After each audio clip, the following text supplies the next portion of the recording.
walaalayaal dhammaantiinba Ramadan mubaarak meel kasta oo adduunka aad ka joogtaan ku soo dhawaada halkani waa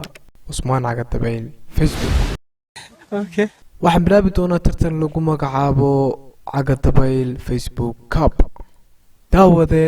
tartankan waxaad ku tartami kartaa sawirkaaga iyadoo loo eegayo inta falcelin ee uu helay falcelintu waxay noqon kartaa like ama love midkaad ku tartamayso haddii ay labada sawir tartamayaasha isku mid ka noqdaan dhanka falcelinta waxaan u eegi doonaa dhanka commentiga haddaba waxa tartanka Caga Dabayl Facebook Cup ka qaybgeli doonaa 16 tartame oo ay ka soo hari doonaan 8 tartame kadib waxaa loo sii gudbi doonaa 4 tartame halkaasi oo ka soo hari doonaan 2 tartame halkaasi oo labadaasi tartame ay soo hari doono mid kamida una noqon doono guuleystaha tartanka kuma xidhna wax shuruuda tartamayaasha kaliya waa inuu yahay rag oo inuu qaybta fariimaha igu soo diraa magaciisa iyo sawirka uu ku tartamayo tartanku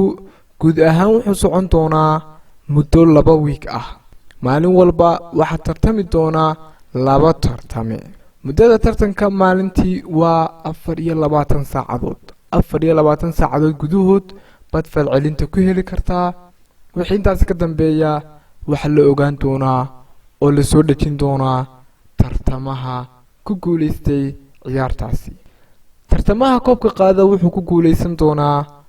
koob softi ah design cadeynaya inuu yahay guuleystaha waxaan qaban doonaa isna tartanka haweenka maalinta Khamiista haddii jiraan shirkado naga caawin kara abaalmarinta guuleystayaasha waxaan soo dhaweynayaa xilli kasta